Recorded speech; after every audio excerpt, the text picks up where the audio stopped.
ಕಣ್ಮರೆಯಾದ ಎತ್ತು. ಚಿಕ್ಕದಾದ ರಾಮಪುರ ಎಂಬ ಗ್ರಾಮದಲ್ಲಿ ರಂಗಯ್ಯ ಎಂಬ ಪರಿಶ್ರಮಿ ರೈತನಿದ್ದನು. ಅವನು ಬಡವನಾದರೂ ತನ್ನ ಕೆಲಸದಲ್ಲಿ ಸದಾ ನಿಷ್ಠೆಯುಳ್ಳವನಾಗಿದ್ದನು. ಅವನ ಜೀವನದ ಆಧಾರವೇ ಅವನ ಎತ್ತು, ಕರಿಯ. ಕರಿಯ ಕೇವಲ ಪ್ರಾಣಿಯಲ್ಲ, ರಂಗಯ್ಯನಿಗೆ ಅದು ಮನೆಯ ಸದಸ್ಯನಂತೆಯೇ. ಹೊಲದಲ್ಲಿ ಹಗಲು ರಾತ್ರಿಯೂ ದುಡಿದು ಬೆಳೆ ಬೆಳೆಸಲು ಕರಿಯ ಅವನಿಗೆ ಸಹಾಯ ಮಾಡುತ್ತಿತ್ತು. ಒಂದು ಬೆಳಿಗ್ಗೆ ಸೂರ್ಯೋದಯಕ್ಕೂ ಮುಂಚೆ ರಂಗಯ್ಯ ಎದ್ದನು. ಹಾಲು ದೊಯ್ದು ಹೊಲಕ್ಕೆ ಹೋಗಲು ಸಿದ್ಧತೆ ಮಾಡಿಕೊಂಡನು. ಆದರೆ ಗೋಶಾಲೆಗೆ ಹೋಗಿ ನೋಡಿದಾಗ ಕರಿಯ ಕಾಣಿಸಲಿಲ್ಲ. ಕಟ್ಟಿಹಾಕಿದ್ದ ಕಡ್ಡಿ ಕತ್ತರಿಸಲ್ಪಟ್ಟಿತ್ತು. ರಂಗಯ್ಯನ ಹೃದಯ ಝಳಪಿಸಿತು.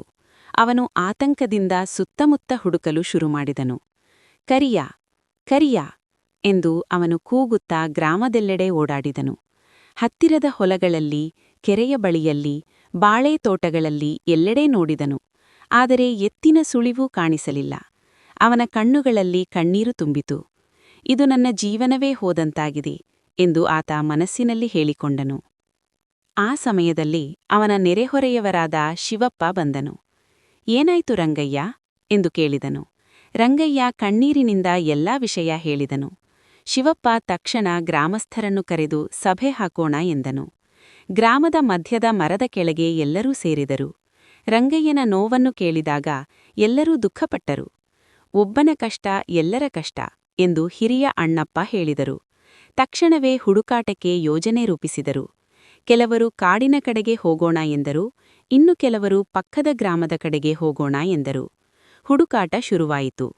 ಯುವಕರು ಲಾಠಿ ಮತ್ತು ಕಡ್ಡಿಗಳೊಂದಿಗೆ ಕಾಡಿನೊಳಗೆ ಪ್ರವೇಶಿಸಿದರು. ಕೆಲವರು ನದಿಯ ದಡದಲ್ಲಿ ಹುಡುಕಿದರು. ಮಹಿಳೆಯರು ದೇವಾಲಯದಲ್ಲಿ ಪ್ರಾರ್ಥನೆ ಮಾಡಿದರು. ಮಕ್ಕಳು ಕೂಡ ತಮ್ಮ ರೀತಿಯಲ್ಲಿ ಹುಡುಕಾಟಕ್ಕೆ ಸಹಾಯ ಮಾಡಿದರು. ಮಧ್ಯಾಹ್ನದ ಬಿಸಿಲು ಹೆಚ್ಚಾಗಿತ್ತು. ಎಲ್ಲರೂ ಆಯಾಸಗೊಂಡಿದ್ದರು. ಆದರೆ ಯಾರೂ ಹಿಂತಿರುಗಲಿಲ್ಲ. ರಂಗಯ್ಯನ ಮುಖದಲ್ಲಿ ನಿರಾಶೆ ಸ್ಪಷ್ಟವಾಗಿತ್ತು. ಇದು ದೇವರ ಪರೀಕ್ಷೆ ಎಂದು ಅವನು ಮನಸ್ಸಿನಲ್ಲಿ ಭಾವಿಸಿದನು. ಸಂಜೆ ಸಮೀಪಿಸುತ್ತಿದ್ದಾಗ ಕಾಡಿನ ಅಂಚಿನಲ್ಲಿ ಹಸಿರು ಗಿಡಗಳನ್ನು ತಿನ್ನುತ್ತಿದ್ದ ಎತ್ತಿನ ಆಕೃತಿ ಕಂಡುಬಂತು. ಅದು ಕರಿಯ ಅಲ್ಲವೇ ಎಂದು ಮಲ್ಲಪ್ಪ ಕೂಗಿದನು. ಎಲ್ಲರೂ ಓಡಿದರು. ಹತ್ತಿರ ಹೋಗಿ ನೋಡಿದಾಗ ಅದು ಕರಿಯವೇ ಆಗಿತ್ತು. ಕಾಡಿನೊಳಗೆ ಹೋಗಿ ಗಿಡಗಳನ್ನು ತಿನ್ನುತ್ತಾ ದಾರಿ ತಪ್ಪಿತ್ತು. ರಂಗಯ್ಯ ಓಡಿಬಂದು ಕರಿಯ ಕುತ್ತಿಗೆಯನ್ನು ಅಪ್ಪಿಕೊಂಡನು. ಅವನ ಕಣ್ಣೀರಿನಲ್ಲಿ ಈಗ ದುಃಖವಿಲ್ಲ, ಸಂತೋಷವಿತ್ತು. ನನ್ನ ಕರಿಯ ಎಂದು ಅವನು ಪ್ರೀತಿಯಿಂದ ತಲೆಯ ಮೇಲೆ ತಟ್ಟಿದನು.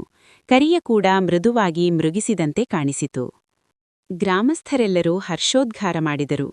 ಒಗ್ಗಟ್ಟಿನ ಶಕ್ತಿ ಇದಾಗಿದೆ ಎಂದು ಶಿವಪ್ಪ ಹೇಳಿದರು. ಎಲ್ಲರೂ ಎತ್ತನ್ನು ಸುರಕ್ಷಿತವಾಗಿ ಗ್ರಾಮಕ್ಕೆ ಕರೆದುಕೊಂಡು ಬಂದರು. ಅಂದು ರಾತ್ರಿ ರಂಗಯ್ಯ ತನ್ನ ಮನೆಯ ಮುಂದೆ ದೀಪ ಹಚ್ಚಿ ಗ್ರಾಮಸ್ಥರಿಗೆ ಧನ್ಯವಾದ ಹೇಳಿದನು. ನಾನು ಒಬ್ಬನೇ ಇದ್ದಿದ್ದರೆ ಕರಿಯ ನನಗೆ ಸಿಗುತ್ತಿರಲಿಲ್ಲ. ನಿಮ್ಮ ಸಹಾಯವೇ ನನ್ನ ಬಲ ಎಂದನು. ಹಿರಿಯ ಅಣ್ಣಪ್ಪ ಹೇಳಿದರು. ಗ್ರಾಮ ಎಂದರೆ ಮನೆಗಳ ಸಮೂಹವಲ್ಲ, ಹೃದಯಗಳ ಒಗ್ಗಟ್ಟು. ಎಲ್ಲರೂ ಅದನ್ನು ಒಪ್ಪಿದರು. ಆ ದಿನದಿಂದ ರಾಮಪುರದಲ್ಲಿ ಒಗ್ಗಟ್ಟಿನ ಭಾವನೆ ಮತ್ತಷ್ಟು ಗಟ್ಟಿಯಾಯಿತು. ರಂಗಯ್ಯನ ಕರಿಯ ಮತ್ತೆ ಹೊಲದಲ್ಲಿ ದುಡಿಯತೊಡಗಿತು. ಆದರೆ ರಂಗಯ್ಯನ ಮನಸ್ಸಿನಲ್ಲಿ ಒಂದು ಪಾಠ ಸದಾಕಾಲ ಉಳಿಯಿತು. ಕಷ್ಟ ಬಂದಾಗ ಒಬ್ಬನಾಗಿ ಅಳುವುದಕ್ಕಿಂತ ಎಲ್ಲರ ಸಹಾಯ ಕೇಳಿದರೆ ಪರಿಹಾರ ಸಿಗುತ್ತದೆ. ನೀತಿ: ಒಗ್ಗಟ್ಟಿನಲ್ಲಿ ಶಕ್ತಿಯಿದೆ.